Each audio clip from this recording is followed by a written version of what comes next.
Aproveitar a presença do secretário conosco, o benefício da presença do secretário conosco. Então, vamos abrir as perguntas aí de vocês. Muito obrigado.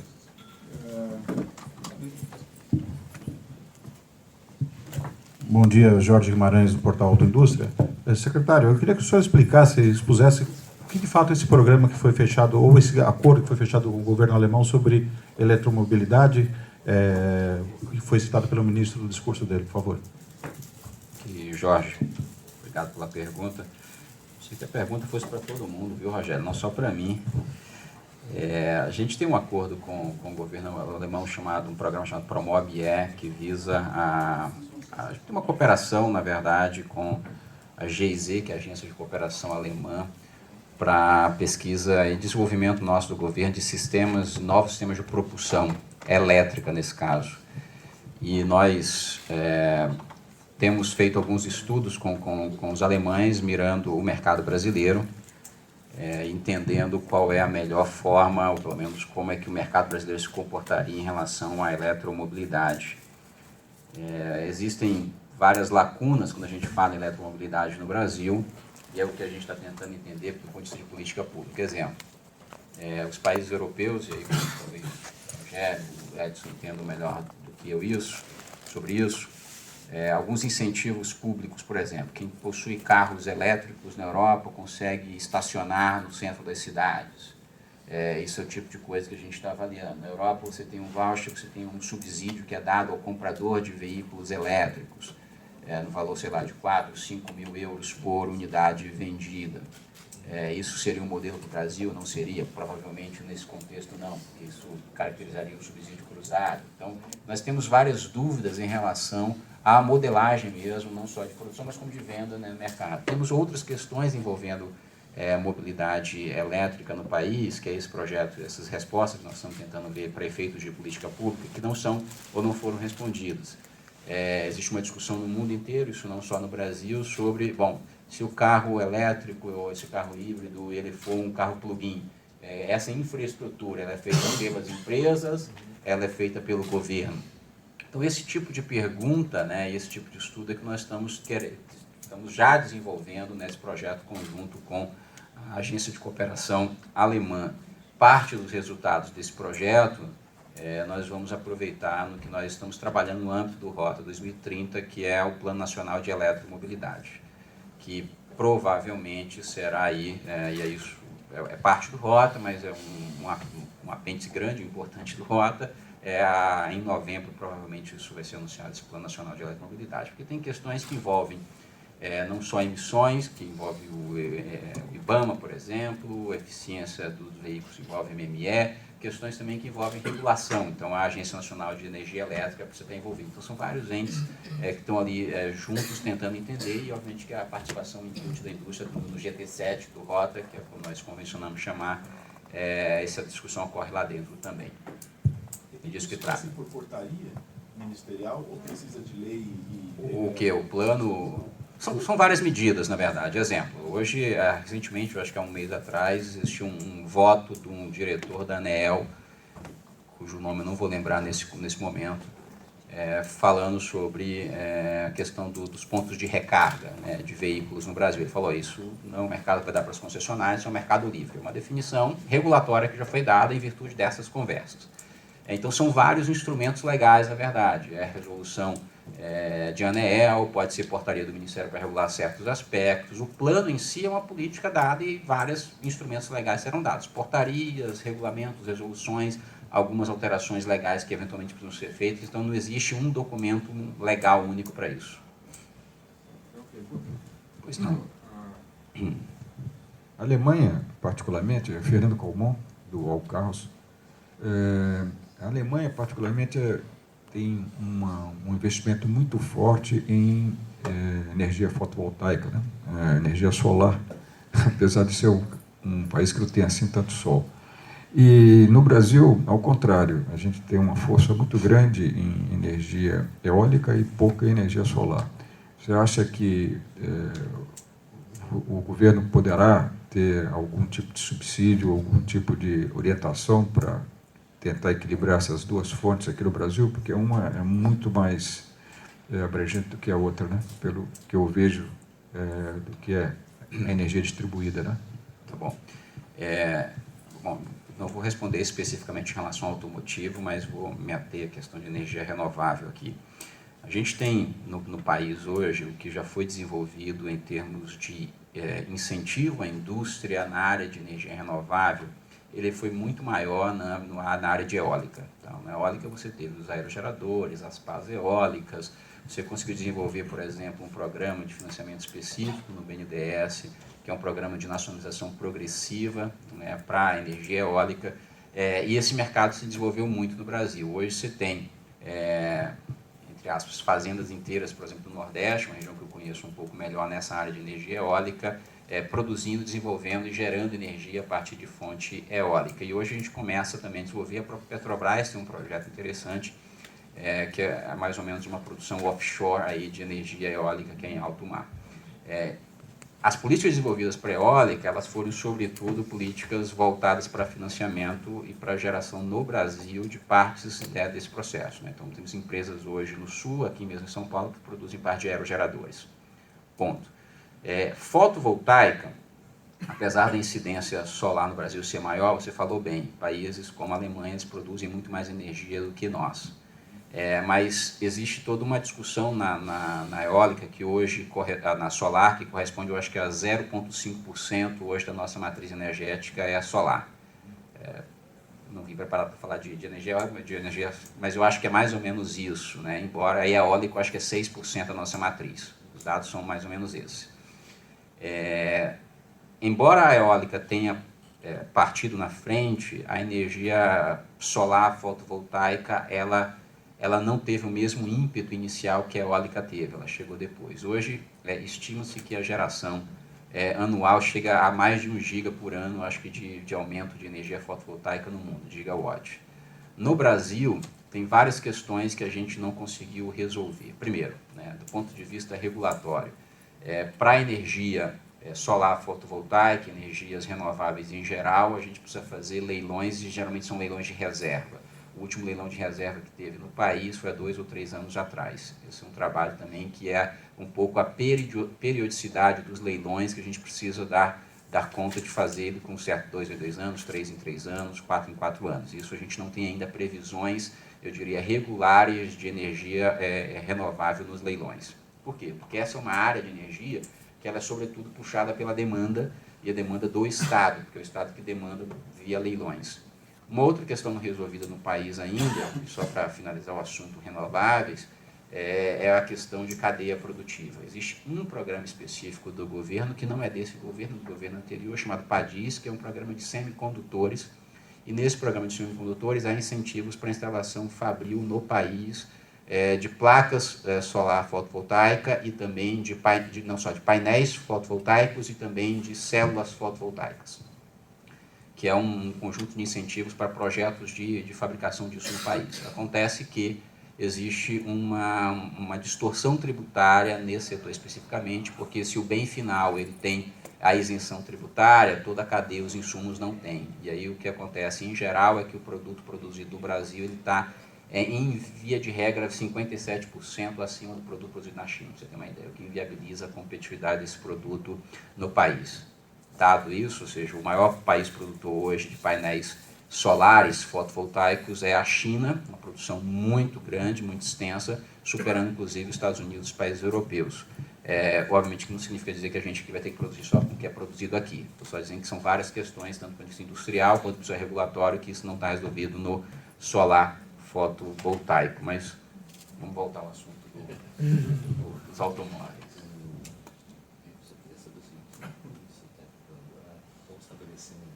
Vamos, acho que a turma está grande hoje aqui. Bom dia. Marcos Rosen, da Autodata.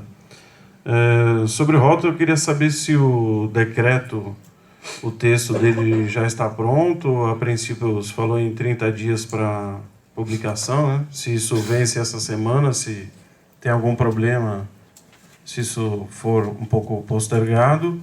E também queria saber se o MDIC trabalha com alguma espécie de, vamos chamar de plano B, caso a MP não seja aprovada no Congresso. Isso, por exemplo, o governo poderia reeditar a medida provisória? Como é que o MDIC vê essa situação? Obrigado.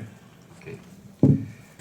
Bom, obrigado pela pergunta. O decreto, sim, ele está sob análise final. Já temos do MDIC, já não está mais no MDIC esse decreto, há pelo menos uns 10 dias. Ele está em fase final de avaliação pela Receita Federal. Os outros órgãos vinculados ao Ministério da Fazenda já deram ok, com algumas alterações na forma feita pelo Ministério. E nós estamos aguardando apenas a versão final vinda da Receita Federal. Mas, pelo que a informação que eu tenho, também não tem tantas dúvidas ou, sei lá, adendos a serem feitos. Nós temos, de fato, acho que até o dia 6, né, Margarete? O 7, até o final vem da semana, início da outra. Para isso estar pronto, eu imagino que não teremos óbices maiores no decreto ser assinado com prazo que foi dado de 30 dias.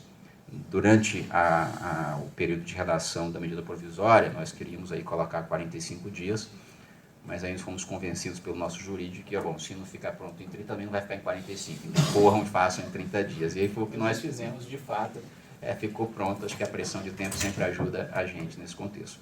Plano B, nós acreditamos que, dado o período eleitoral, que eu imagino que essa é a razão de que você faz a pergunta, a comissão já foi constituída, a comissão mista. Tá? Falta ainda a definição dentro da comissão mista do presidente da comissão, que, nesse caso específico, acho que pela ordem da Casa do Congresso, ele é a presidência do Senado e a relatoria vai ser da Câmara dessa vez. Ainda não há definição, então, do relator nem do presidente, mas a comissão já está toda formada, todos os parlamentares indicados. Eu acho que essas são as definições mais importantes.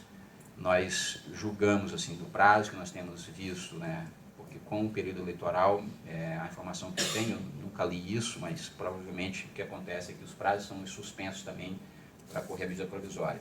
Então, nós temos até meados de novembro para isso ser votado. Então, dado esse prazo, nós temos duas janelas. Uma agora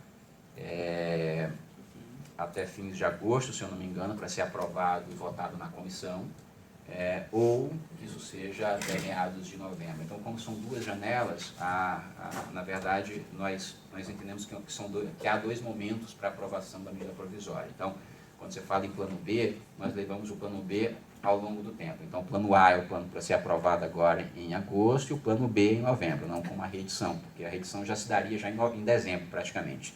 Então, quando nós falamos em plano A e plano B, é uma questão só temporal, ou agosto ou novembro. A gente sabe que em setembro e outubro dificilmente será, até porque não haverá trabalhos no Congresso para aprovação da medida provisória.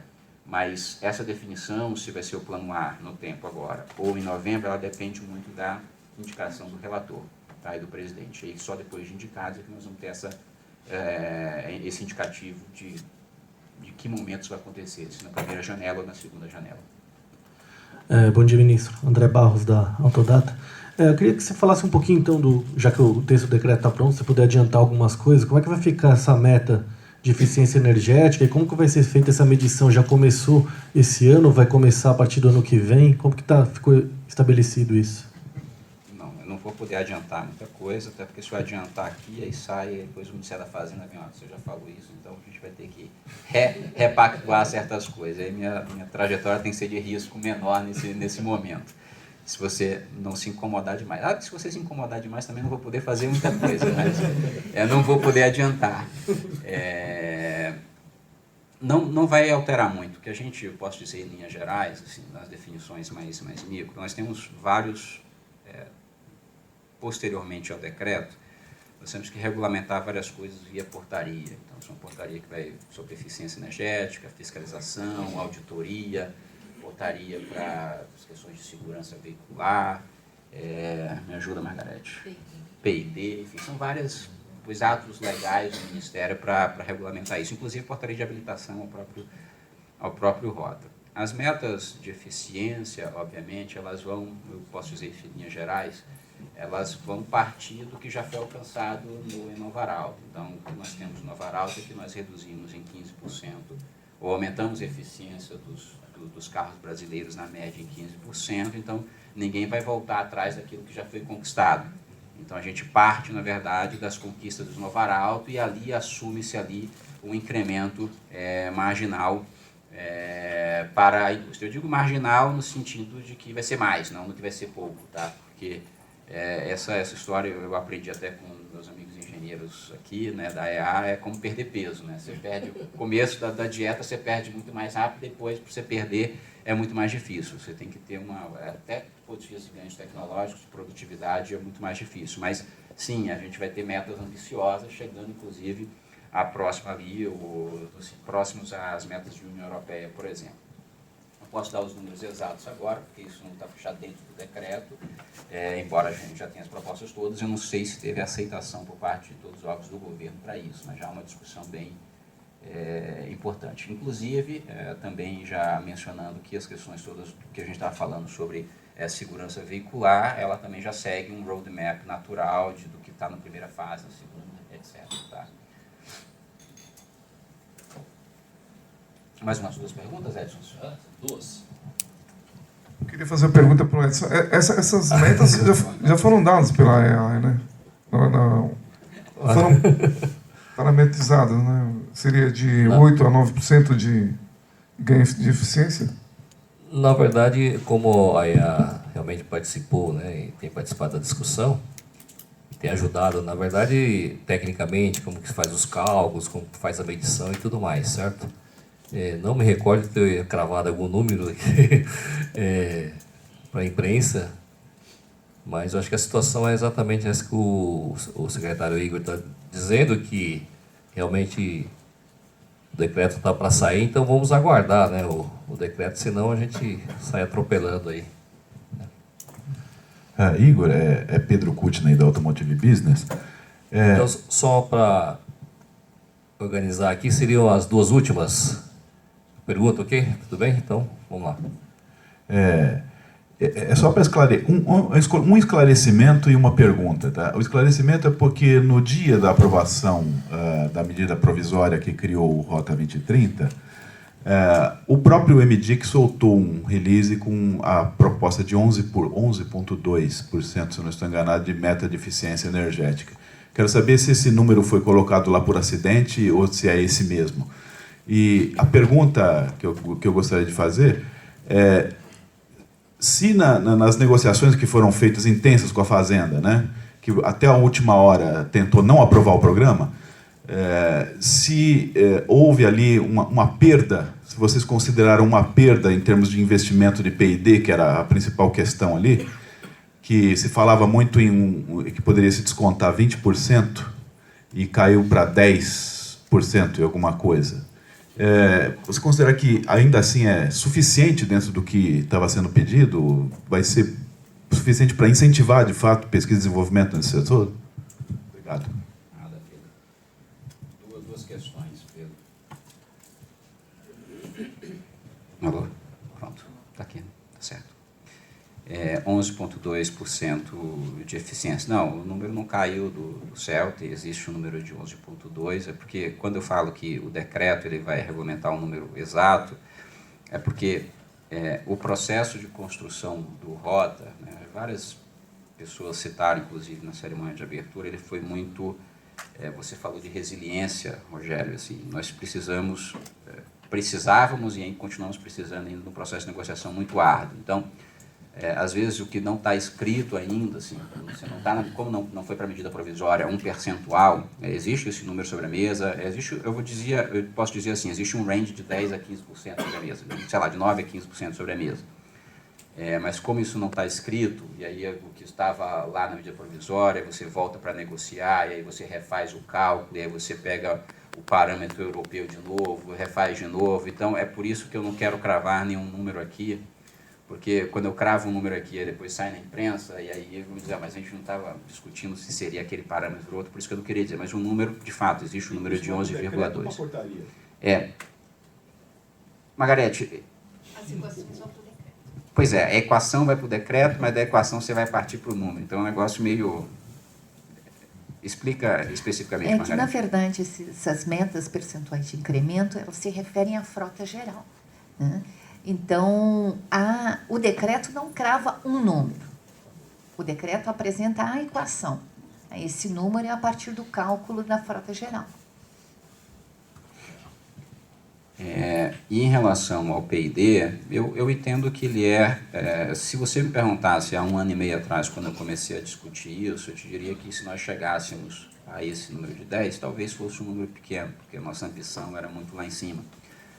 Mas dado o fim das discussões, eu não posso afirmar isso, muito pelo contrário, eu acho que isso tem que ser visto dentro do contexto que foi conseguido aqui da política automotiva. Então, se você imaginar que nós conseguimos dar regramento para o mercado, né, em termos de mínimo de eficiência, de mínimo de segurança, rotulagem veicular, se a gente imaginar que você conseguiu ainda manter metas que podem ter um IPI diferenciado a partir de 2023, se você imaginar que dentro do PID, que aí você fez a menção dos 10%, o programa garante que são áreas específicas de desenvolvimento tecnológico, não é mais uma coisa geral, ampla e restrita.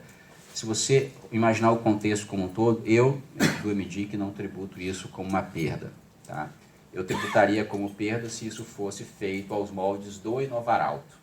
Mas como parâmetro do Inovaralto do Rota, eles foram diferenciados no contexto geral do programa, o MDIC não tributa isso como uma perda. Na verdade, uma calibragem que olha não só o programa em si, porque o programa teve um aspecto regulatório importante, um aspecto de focalização importante. Tá? Então, quando você regula de uma maneira e você estabelece um critério igual para todos, e você, nas coisas de P&D, você foca, não necessariamente você pode considerar que aquele critério de P&D dos 10 a que você faz referência ele é menor, porque, no fundo, ele é diferente do Inovaralto em termos de aplicação prática. Então, a gente não tributa uma perda, novamente, né? Porque o programa é diferente do Inovaralto. Então, no contexto geral, e aí eu tenho que observar também, como governo, que a focalização do programa, eu acho que do ponto de vista tecnológico ajuda a gente a apontar quais são as tendências e dizer, olha, engenheiros automotivos, ora, empresas representadas, montadoras, autopartistas. No Brasil, um incentivo maior para tecnologias de ponta e de tendência, ponto. Um incentivo será dado para isso, não um incentivo amplo e restrito porque qualquer um quiser fazer. Esse é um ponto importante. Quando você diminui, obviamente, isso tem uma outra dimensão de focalização. Mas eu não posso olhar isso também longe de um outro contexto meu de governo, que é um contexto de restrição fiscal. Então, essas duas coisas elas tiveram que caminhar juntas ao mesmo tempo. Então, elas caminham para e passo. Tá? O regime de restrição fiscal, que nós estamos todos submetidos, né, individualmente ou como empresas aqui representadas, e o contexto de mudança e focalização da política. Então, olhando essas duas vertentes, caminho para e passo, não. Os 10 eles são suficientes, eles vão produzir incentivo no momento correto e incentivos focalizados. Tá? Rogério, não sei se Rogério discorda. Edson. Você disse que a gente está discutindo aqui hoje o futuro da indústria, né? No seu ponto de vista, qual vai ser o papel da indústria brasileira no cenário mundial? A gente vai pelo produto, como é que você imagina esse papel? Bom, eu acho que essa é uma das discussões do simpósio. Nós precisamos construir esse papel. O papel não é definido.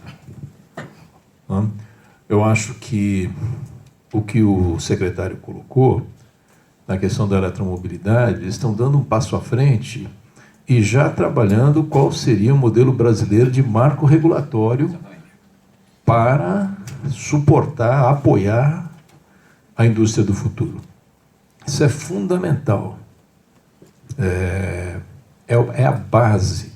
Às vezes a gente perde de foco a necessidade desse marco regulatório, mas mesmo na questão, por exemplo, da energia solar, quando você vai para o automóvel, é um modelo completamente diferente. Quando você está pensando em gerar energia e jogar na rede, é um marco regulatório. E aí a eólica termina prevalecendo. Quando você pensa em módulos por prédios,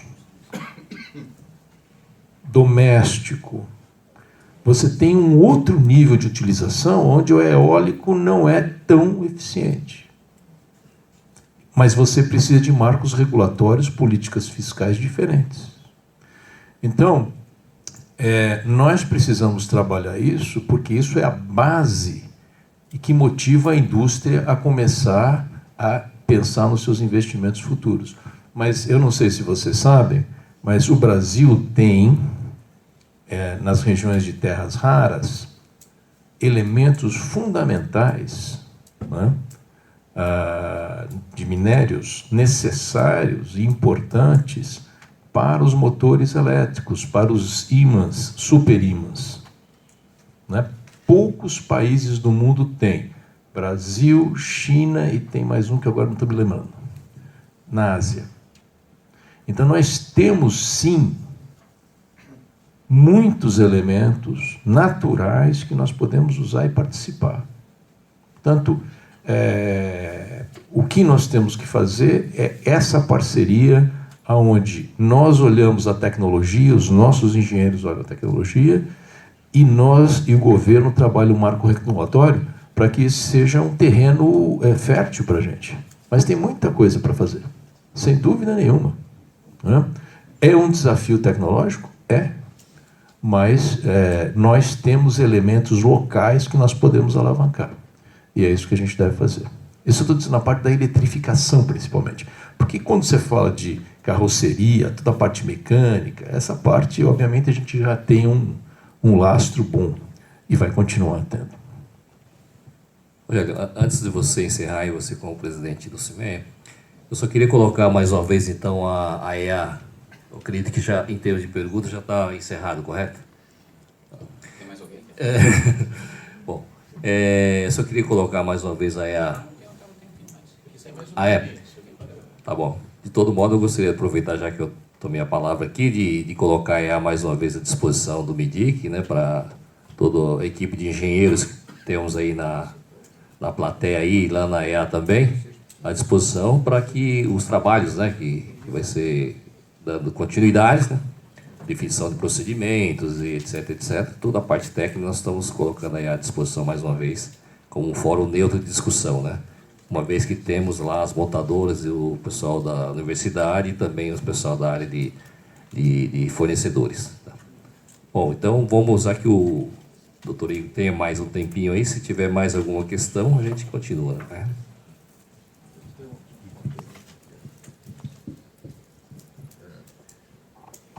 Bom dia.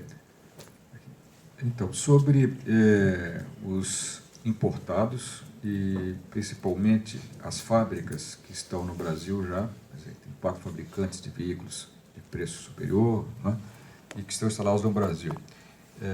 O Rota vai ter algum tipo de, não diria política, mas algum tipo de diretriz para que esses fabricantes que estão no Brasil não desistam e vão embora? Podia ter terminado antes, mas agora eu tenho que responder, né? Olha só, uma das premissas que nós tínhamos quando nós iniciamos a discussão do Rota era que nós deveríamos,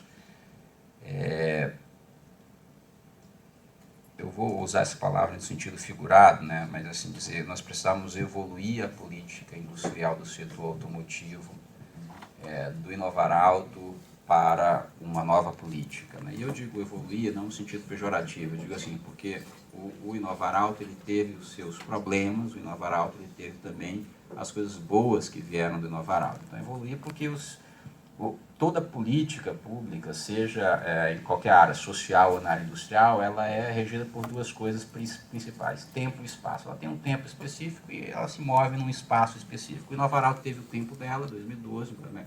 Você tinha uma outra questão cambial, um balanço de pagamentos do Brasil diferente, uma entrada de importados no Brasil maciça, era um outro contexto. Então o tempo e espaço do Inovar Alto era aquele. Então a gente precisava uma nova política industrial para o setor automotivo no país que evoluísse de acordo com o novo tempo e o novo espaço. Ponto. Tá? Então, por que eu estou falando isso? Estou mostrando só que, diante desse desafio, a gente precisava respeitar certas coisas. Uma dessas coisas que nós precisávamos respeitar era o que eu já falei do início, era o nosso da nossa constrição, né, o constraint em inglês, fiscal. Né, assim, nós tínhamos um constrangimento fiscal que nós precisávamos respeitar e nós acabamos respeitando isso.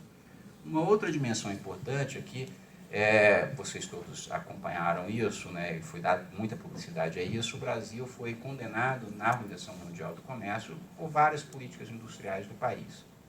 Dentre elas, o Inovar Alto, e especificamente lá porque um item que eu queria chamar a atenção, porque ele discriminava entre o produto nacional e o produto estrangeiro, né, o produto importado. Então, a outra premissa era, nós temos o constrangimento fiscal, e a outra premissa era, nós precisamos, então, da igualdade de condições entre o nacional e o importado. Cumprimos isso também com o Rota 2030, dado que agora não há essa distinção, temos as mesmas condições, né, para o importado nacional. E eu diria até mais, não só temos as mesmas condições, como o regramento do mercado de entrada para comercialização no país é igual. O que nós queremos, na verdade, são índices mínimos que, no fundo, tenham externalidades positivas para mim, para você, para minha família, para a sua família, que emitam menos, que sejam carros mais seguros, que sejam carros que apresentem ao consumidor o que de fato ele está comprando, etc. Tá? Isso não é uma barreira, nem a entrada, nem a saída, é simplesmente um condicionamento, diria, regulatório, técnico, né, para a comercialização aqui, seja importado, seja produzido. Então, o carro importado, ele passa a não ter, eu diria, diferencial competitivo em relação ao nacional, e o nacional passa a não ter diferencial competitivo em relação ao importado. E aí o que vai gerir, na verdade, é a competição entre as montadoras, que vai determinar, o que o consumidor vai determinar. Bom, se o carro da montadora X tem isso, não tem, eu vou comprar. Isso não vai ter uma diferença tributária por trás disso. Bom, isso é um ponto importante. Então, obviamente que as empresas, os importadores que ainda não estão instalados no país, eles obviamente são muito bem-vindos para compor, para fazer investimentos no país, e a gente nunca vai dizer, como governo, que não venham para cá. Mas isso é uma decisão que tem que ser tomada com base em racionalidade econômica, o board assim o define. E vocês vão analisar o custo de operar no Brasil, o tamanho do mercado, N fatores, né? Custo de capital, outras coisas mais. Essas montadoras que se eventualmente queiram vir para o Brasil têm que decidir isso por estratégia própria delas. Tá? Aí, nesse aspecto, eu acho que o Rota ele é um chamariz do ponto de vista de atração de investimentos para essas montadoras que não estão no país, no sentido de que talvez pela primeira vez nós tenhamos uma política industrial setorial no Brasil que perpassa o ciclo político eleitoral. Né? Isso, eu queria tributar isso uma importância grande, né? Porque nós temos um ciclo aqui de pelo menos 15 anos, né, que para quem decide o investimento, ele é fundamental, dá segurança jurídica e dá previsibilidade. São duas coisas fundamentais. E aí você para um pouco de viver sobre essas metas de curtíssimo prazo, vivemos de 4 em 4 anos, não sabemos com que regime teremos. Então isso é um ganho fundamental. Então, primeira parte da sua pergunta, essas montadoras importadoras. Primeiro, eles têm, nós estamos nivelando ali o jogo, né, o meio de campo.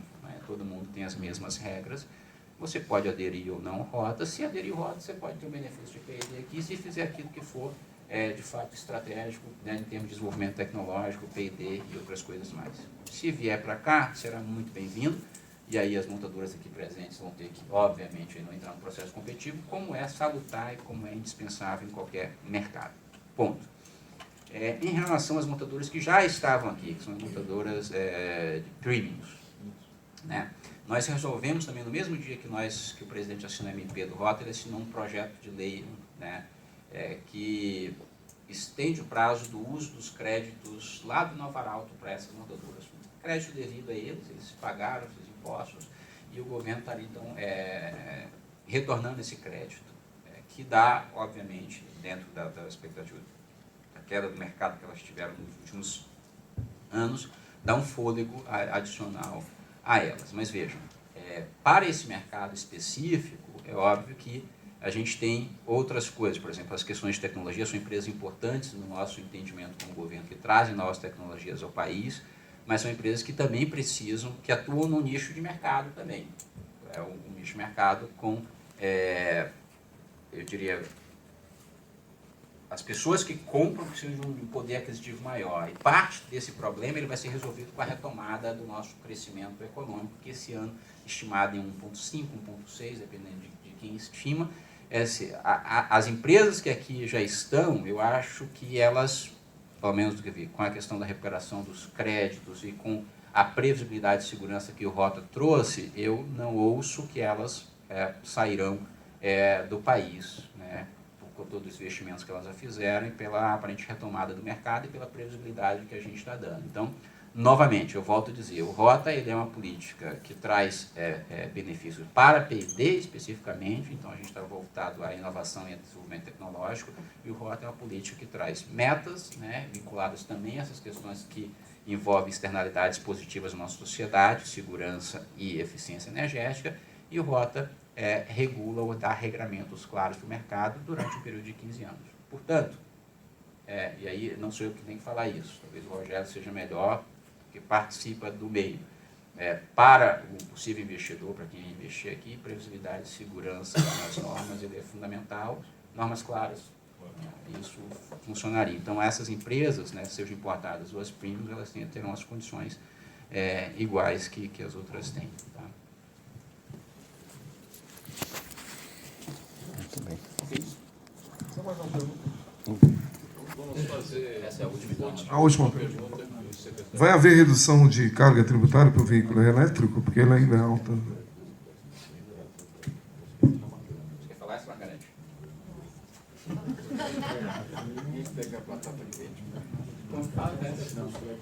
Responda essa. Carga tributária sempre. Já ocorreram algumas medidas relacionadas à carga tributária de veículos elétricos, como as resoluções CAMEX, que saíram já há 2, 3 anos, que reduzem o imposto de importação de veículos híbridos e elétricos. No mesmo dia da assinatura da medida provisória, também saiu um decreto realinhando as alíquotas de IPI de híbridos e elétricos. E também vocês viram na medida provisória que ela tem a previsão de, a partir de 23, redução de até 2 pontos de IPI por eficiência energética e, notadamente, esses veículos híbridos e elétricos serão os principais beneficiados. Eu creio, então, que esse conjunto de medidas já dá um realinhamento em termos de tributação nesse segmento. Só para complementar, Margarete, isso aqui que a Margarete comentou, a questão tributária, eu falei na eletromobilidade, ela é um aspecto só, porque o que acontece hoje no país? Se a gente pegar os dados de licenciamento, entre híbridos e elétricos é algo como um pouco mais de 3 mil veículos, não tenho certeza do número exato, né? Mais de 3 mil veículos, um pouco mais. A maioria deles híbridos, pouquíssimos veículos elétricos. O que me indica e me sinaliza esse dado é de que nós não temos um mercado no país. Então, não tem um mercado nem consumidor, muito menos uma possibilidade de produzir, porque a gente não tem, inclusive, escala para a produção.